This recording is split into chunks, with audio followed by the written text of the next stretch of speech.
اللہ وقارا، استغفار کر لو، یرسل السماء علیکم مدرارا، اللہ کا انعام ہوگا، موسلا دھار بارشیں آئیں گی۔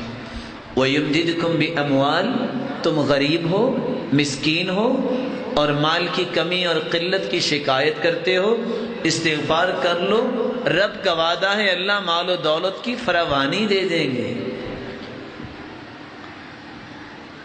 امام احمد بن حنبل رحمۃ اللہ علیہ رات کی تاریکی میں نکلے، العلاج بالاستغفار ایک کتاب ہے جس میں یہ واقعہ نقل ہے۔ مسجد میں آئے، ایک مسجد میں ساتھی کھڑا ہے، کہتے ہیں میں لیٹ ہو گیا ہوں، مجھے مسجد میں آرام کی اجازت دے دیجئے، میں صبح چلا جاؤں گا۔ وہ بھی بادشاہ قسم کا آدمی تھا، کہتا ہے نہیں نہیں، ہمارا نظام ہے کوئی مسجد میں سو نہیں سکتا۔ حالانکہ حدیث کا مسئلہ ہے المسجد بیت کل مسلم، مسجد تو ہر مسلمان کا گھر ہے، لیکن ہمیں آج اللہ تعالیٰ توفیق دے دے ہم مسجدوں کو آباد کرنے والے بنے، لوگوں کو لانے والے بنے، نکالنے والے نہ بنے۔ قیامت کے دن ہوگا، آواز آئے گی این جیرانی، میرے پڑوسی کہاں ہیں؟ ساری دنیا خاموش ہو جائے گی۔ جواب کون دے گا کہ اللہ کا پڑوسی کون ہے؟ جبریل سوال کریں گے یا ربی وہل ینبغی لأحد ان یجاورک، اللہ تو خالق ہے، باقی ساری مخلوق، خالق کا پڑوسی کون بن سکتا ہے؟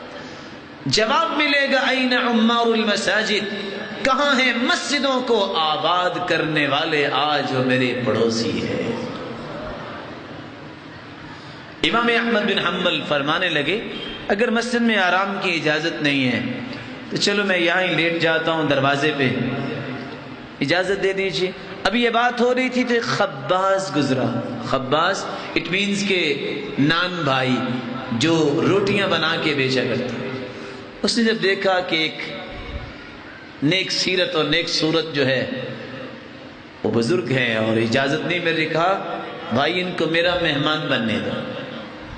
قسمت کی بات ہے جو کسی کو مہمان بنائے۔ گھر لے گیا، جا کے ان کو چارپائی پہ لٹا دیا اور خود اپنا کام شروع کر دیا۔ آٹا نکالا اور گوندنا شروع کیا، اور کیا کرتا ہے؟ استغفر اللہ استغفر اللہ، آٹا گوند رہا ہے اور ساتھ استغفر اللہ پڑھ رہا ہے۔ یہ ایک الگ بات ہے کہ آج میری بیٹی اور بہن کو یہ توفیق نہیں ہوتی۔ آج امت کیوں ذلیل ہے؟ جو عورت موسیقی لگا کے کھانا پکاتی ہے، ڈائجسٹ کھول کے کھانا پکاتی ہے، چمچ ہلا رہی ہے اور ساتھ وہ غلیظ کہانیاں پڑھ رہی ہے، اخبار جہاں وقت ضیاء پڑھ کے کھانے پکتے ہیں، ان ہاتھوں میں برکت کیسی ہوگی؟ برکت کیسے آئے گی؟ میں اس امام احمد بن حنبل کی بات کر رہا ہوں جنہوں نے سوال کر دیا، کہتے ہیں بھائی آپ کو استغفار نے کچھ فائدہ بھی دیا؟ پتہ تو تھا، امام تھے، اتنے بڑے امام حدیث کے۔ کہا مہمان گرامی آپ کہتے ہیں فائدہ کیا دیا؟ بڑا فقیر انسان تھا، جب سے استغفار کیا ہے مال سنبھالا نہیں جاتا۔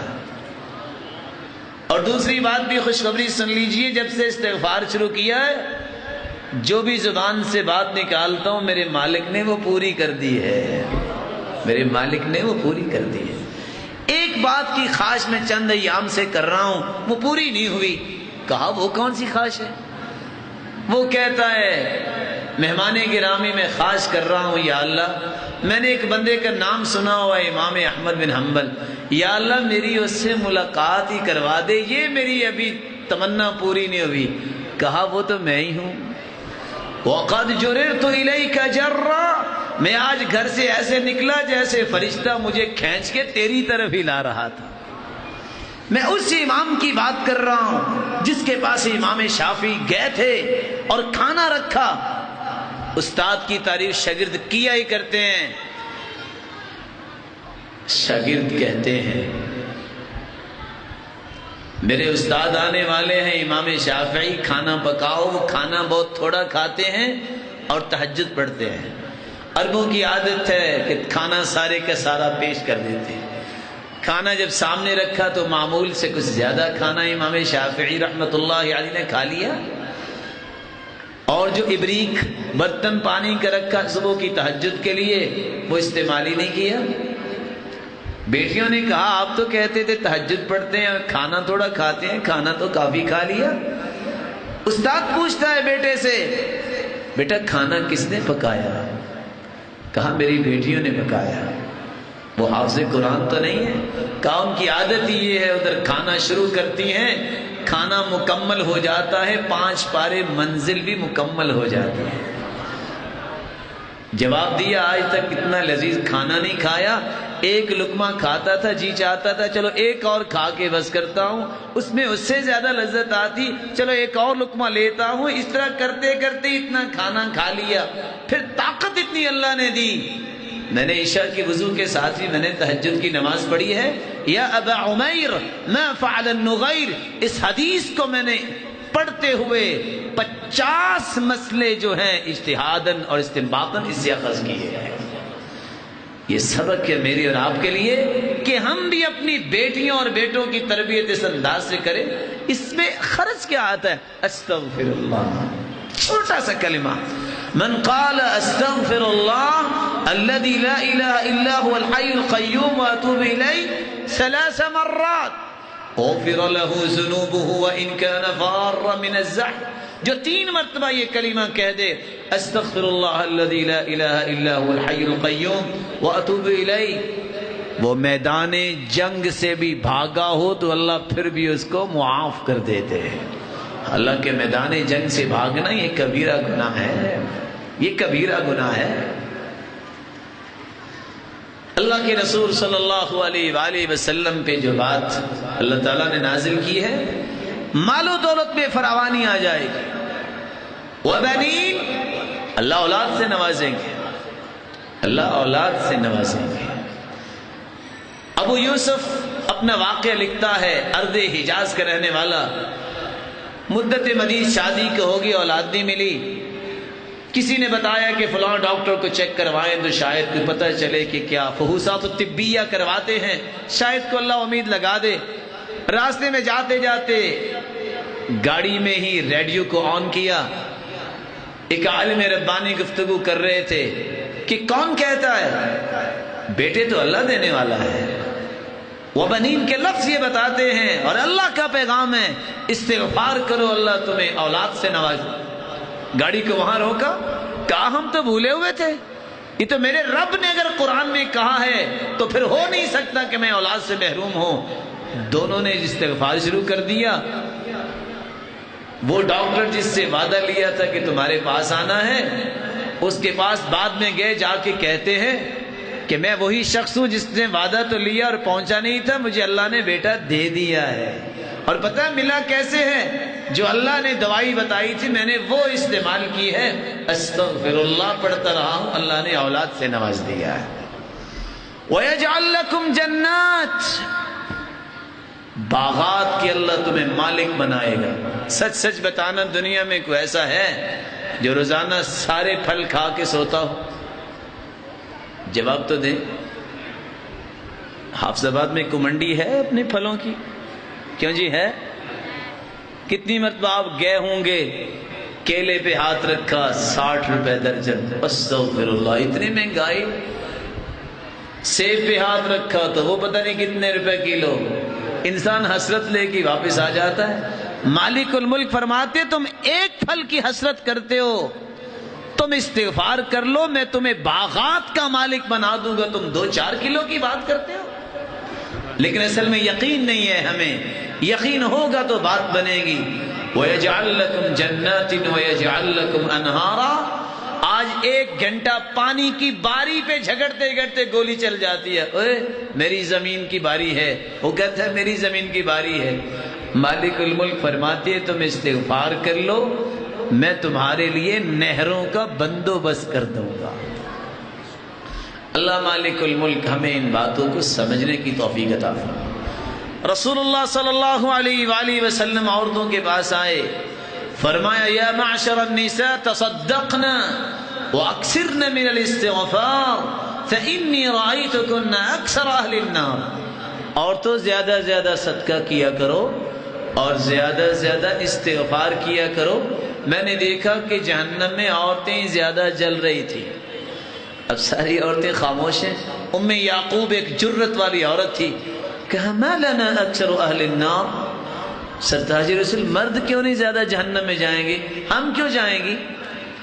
فرمایا تکفرن العشیر وتکثرن اللعن، دو بیماریاں تمہارے اندر ایسی ہیں جس وجہ سے تم زیادہ جہنم میں چلو گی. ایک تم لان تان زیادہ کرتی ہو، گالیاں زیادہ دیتی ہو، دوسرا تم خامدوں کی ناشکری زیادہ کرتی ہو. اور صحیح بخاری کی روایت کے الفاظ ہیں، ساری زندگی بیچارہ بیوی کے ایک ایک بات مانتا رہے، ایک بات پہ اگر اس نے انکار کر دیا اور اس کا موڈ آف ہو جائے تو کیا کہتی ہے؟ ما رأیت خیرا منک قط، میں نے پوری زندگی تجھ سے سکون پایا ہی نہیں. اور سرتاج رسول فرماتے ہیں ان اللہ لا ينظر الى امرأة لا تشکر لزوجها وهي لا تستغنی عنه، ایسی عورت کی طرف قیامت کے دن مالک الملک نظر رحمت ڈالیں گے ہی نہیں جو اپنے خامد کا شکریہ ادا نہیں کرتا. وَتُكْسِرْنَ اللَّعَنَ، تم لان تان زیادہ کرتی ہو. ویسے تو یہ معاملے دیہاتوں اور گاؤں میں ہوا کرتے تھے، آج کل یہ مصیبت شہروں میں بھی آ گئی ہے.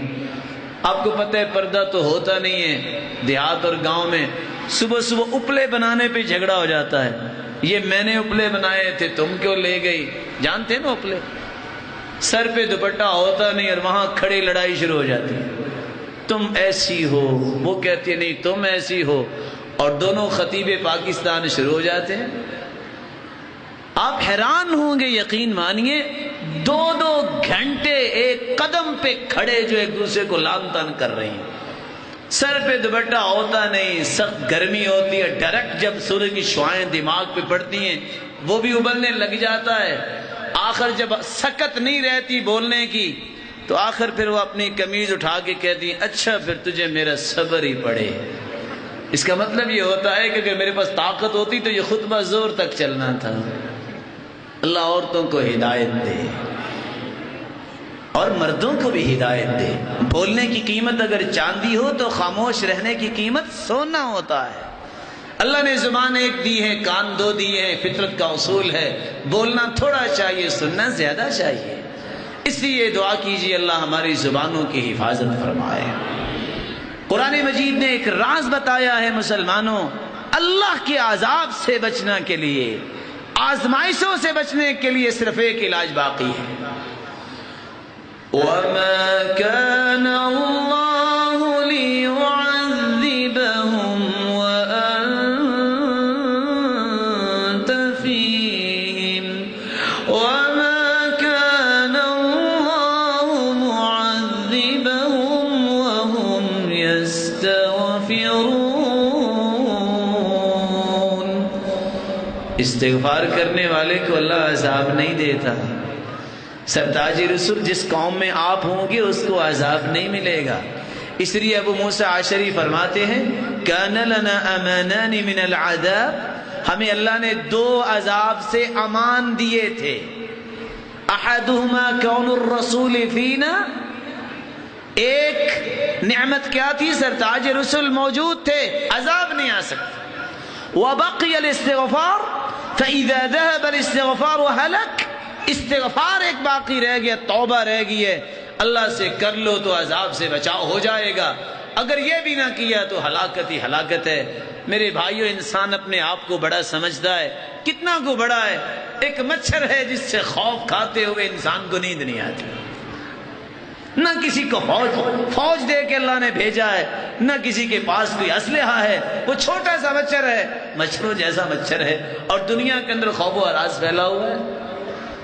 یہ اللہ کے لشکر ہیں.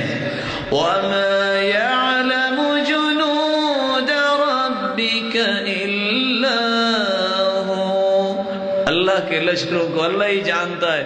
کوئی سبز وردی والا لشکر ہے، کوئی جو ہے وہ زرد وردی والا ہے. اور آپ کو یاد ہوگا نمرود بڑا اپنے آپ کو سمجھتا تھا میں چیز بن گیا ہوں. اللہ تعالیٰ نے نہ کو اس کے اوپر بادل گرائے ہیں، نہ کسی فرشتے کو بھیجا ہے. اللہ کی لشکر ہے.